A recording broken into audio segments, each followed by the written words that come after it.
Walikuwa wamepanga wanataka kumpiga risasi hapa na hapa na hapa. Walikuwa wamepanga hiyo kitu.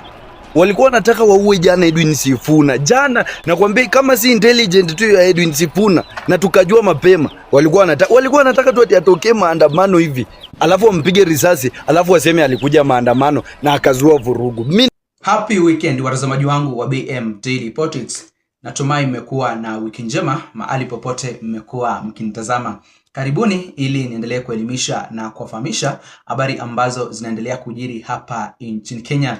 Na watazamaji, mambo yameanza kuchemka hapa nchini Kenya baada ya maandamano ya vijana wa Gen Z yaliyofanyika siku ya Alhamisi tarehe 25, ambapo vijana wa Gen Z walijitosa kwenye maandamano ili kuwakumbuka wenzao, kuadhimisha anniversary ya kuwakumbuka vijana wa Gen Z ambao waliuawa na kuumizwa, kujeruhiwa kwenye maandamano ya kupinga mswada wa fedha wa mwaka wa 2024 2025. Aliyekuwa katibu wa chama cha ODM Mheshimiwa Edwin Sifuna, kabla ya haya maandamano hapo awali, timu ya Linda Mwananchi ilikuwa imetangaza ya kwamba itakuwa inajiunga na haya maandamano ya tarehe 25. Lakini cha kustajabisha watazamaji wangu, watu kuweza kuwaona viongozi wengi wa timu ya Linda Mwananchi isipokuwa gavana wa Siaya County Mheshimiwa James Orengo. Wengine wote wakiwemo kina Sifuna, kina Babu Owino, hatukuweza kuwaona mahali popote. Hata hiyo siku hatukuweza kusikia wakizungumza lolote kuhusiana na hayo maandamano ya vijana wa Gen Z. Sasa watazamaji wangu, hali ya wasiwasi imeanza kushuhudiwa hapa nchini Kenya. Wakenya wanajiuliza, Edwin Sifuna yuko wapi? Mbona hata hakushiriki kwenye maandamano ya vijana wa Gen Z kama vile ambavyo walikuwa wamesema kwamba timu ya Linda Mwananchi wataungana na vijana wa Gen Z kwenye maandamano yao ya kuwakumbuka wenzao? Kabla sijaendelea kuwafahamisha kwa kina watazamaji wangu kuhusiana na kimya cha Edwin Sifuna na je yuko wapi, ningependa kukumbusha tena, kama ndio mara yako ya kwanza kufika hapa BM Daily Politics, ujiunge nami kwa kusubscribe na pia uweze kulike, kushare na comment, ndipo ujumbe ama hizo habari zetu ziweze kuwa recommended kwa watazamaji wengi zaidi. Na watazamaji, baada ya kukamilika kwa maandamano ya vijana wa Gen Z, sasa hivi ni takriban siku 2 na bado hatujaweza kusikia kutoka kwa aliyekuwa katibu mkuu wa chama cha ODM Mheshimiwa Edwin Sifuna. Kwani yuko wapi? Kwani amekamatwa ama ameamua tu kukimya yeye mwenyewe? Kuna huyu blogger ambaye anajulikana kama Ellen, kupitia kwenye ukurasa wake wa kijamii wa Facebook kuna ujumbe fulani ambao ameweza kuchapisha pale kuhusiana na kimya cha Edwin Sifuna. Na unajua huyu ni moja ya bloggers wa UDA. Anauliza, mbona sasa hivi hakuna posters ambazo zina trend kwenye mitandao ya kijamii zikisema ya kwamba free Edwin Sifuna? Kwa sababu kimya chake inamaanisha kwamba huenda pengine mahali alipo hayuko sawa, amekamatwa ama amewekwa kizuizini. Sasa kulingana na Ellen, yeye anauliza mbona haoni wale supporters wa Edwin Sifuna wakijitokeza na kusema ya kwamba free Edwin Sifuna, mbona haifanyiki hivyo? Lakini watazamaji wangu, sio eti Edwin Sifuna amekamatwa, yeye pengine ameamua kunyamaza, na sasa unaona kimya chake kinazidi kuwa kera ama kina wawasha kwa lugha tu ya kawaida. Yani wanataka kusikia tu kutoka kwa Edwin Sifuna, mbona aongei baada ya maandamano ya vijana wa Gen Z? Yani wanataka tu kumfuatilia, hata akikaa kimya wanataka kujua ni kwa nini yuko kimya, ameshikwa na mbona hataki kuongea ama ni nini ambacho kinaendelea na Edwin Sifuna. Sasa watazamaji wangu, kuna huyu kijana kuna mambo fulani ambayo ameweza kuyazungumzia kuhusiana na kimya cha Edwin Sifuna. Ni kwa nini hakushiriki kwenye haya maandamano ya tarehe 25, maandamano ambayo tulidhania kwamba viongozi kama kina Edwin Sifuna wangejitokeza na kusimama na Wakenya. Lakini unajua hii haingekuwa mara yake ya kwanza. Tunakumbuka vizuri mara ya mwisho Edwin Sifuna kuonekana kwenye maandamano kutetea wananchi ama kushiriki kwenye maandamano ni wakati wa Azimio la Umoja kabla ya kifo cha baba Raila Amolo Odinga, na pia kwenye maandamano ya kupinga mswada wa fedha ama finance bill ya mwaka 2024 2025. Kuanzia hapo watazamaji wangu, hatujaweza kumuona Edwin Sifuna kwenye maandamano yoyote.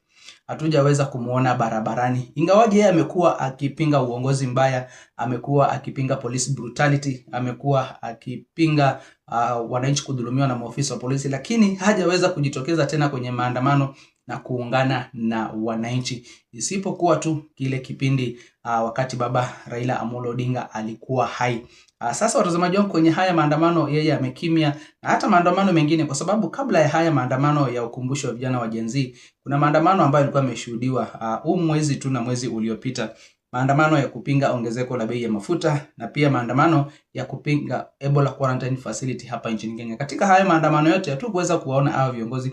Kwa hivyo jana halingekuwa juzi haingekuwa ni jambo la kushtua kuona ya kwamba pia wao hawajaweza kushiriki. Tumewazoea hawajakuwa wakiingia kwenye ground, lakini kwa maneno yao wanasema kwamba wako pamoja na wananchi. Sikia ujumbe mtazamaji wangu kutoka kwa huyu Mkenya ambaye anazungumzia kulingana na maoni yake ni nini ambacho kilimfanya Edwin Sifuna asiingie kwenye maandamano, ni nini ambacho alikuwa amepangiwa yeye pamoja na viongozi wengine wa Linda Mwananchi endapo wangeshiriki kwenye hayo maandamano. Haya ni maoni yake watazamaji wangu, sio maoni yangu, lakini nataka usikize kutoka kwa kinywa chake yeye mwenyewe. Kabla asija kuwekea video mtazamaji wangu, ningependa kukuomba kama ndio mara yako ya kwanza kufika hapa BM Daily Politics, ujiunge nami kwa kusubscribe na pia uweze kulike, kushare na comment, ndipo sa ujumbe ama hizo habari zetu ziweze kuwa recommended kwa watazamaji wengi zaidi. Kuna wale mabloggers wa serikali wenye wanasema ati Edwin Sifuna jana hakutokea maandamano. Acha niwaambie guys, jana Edwin Sifuna angetokea tu hivi maandamano,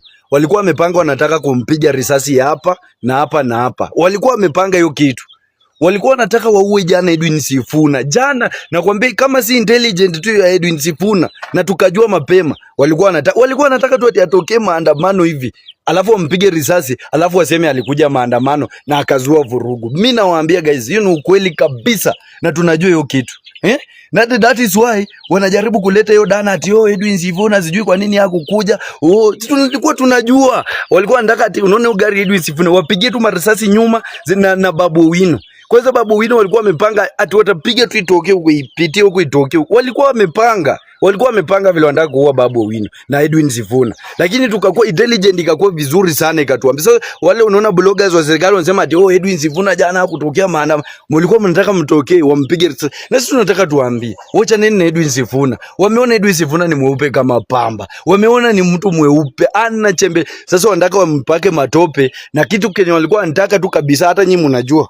Wenye walikuwa wanataka kuguza roho yake. Walimuona hawezi Edwin Sifuna kabisa. So walikuwa jana wanataka wampige risasi hapa vile nimewambia na hapa na hapa. Alafu Babu Owino atuwapige hapa. Wanataka kuua nini? Sasa tulikuwa tumejua, ndio jana maana hakutokea. Na unajua hii mambo tunajuanga. Mimi najua unasema FDC hayo na kukujia. Lakini ukweli jana walikuwa wanataka kuua Edwin Sifuna.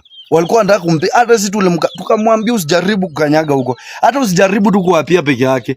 Bali huko tu walikuwa wanataka wampige risasi hapa. Na mtazamaji, kama vile ambavyo umeweza kusikiza, hayo tu ni baadhi ya maoni kutoka kwa wananchi, na hawa ni supporters wa Edwin Sifuna, na unaona wao wako na fikra zao tofauti. Ni kwa nini Edwin Sifuna na Babu Owino hawakuingia kwenye haya maandamano? Kwani ni nini ambacho kilikuwa kimepangwa dhidi yao? Na kama vile ambavyo umeweza kumsikiza mtazamaji wangu, yeye ako na maoni yake tofauti. Kulingana na yeye, anaona kuna mambo mabaya ambayo yalikuwa yamepangwa yaweze kufanyiwa Babu Owino pamoja na Edwin Sifuna, na pengine kwa hizo sababu ndio manake hawakushiriki kwenye hayo maandamano. Wewe mtazamaji wangu, sijui kuna maoni gani kuhusiana na kimya cha Mheshimiwa Edwin Sifuna baada ya kuondolewa rasmi kutoka ndani ya ODM kama katibu mkuu. Sasa hivi watazamaji wangu, Edwin Sifuna sio katibu mkuu wa chama cha ODM kama vile ambavyo amekuwa akisema mimi ndio Sifuna katibu mkuu wa chama cha ODM. Sasa hiyo pati ya katibu mkuu wa chama cha ODM hiyo imeisha.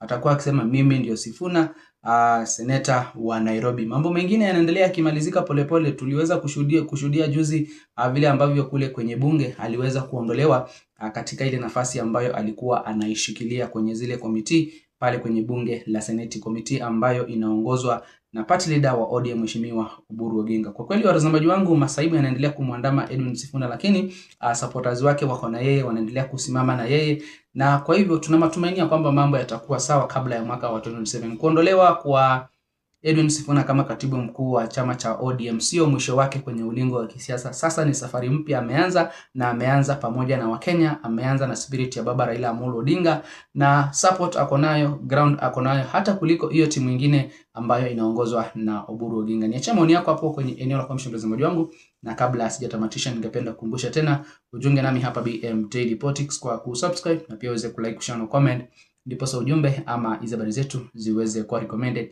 kwa watazamaji wengi zaidi. Msana bado watazamaji, nitakuwa narejea vipunde na habari zaidi za kuwafahamisha.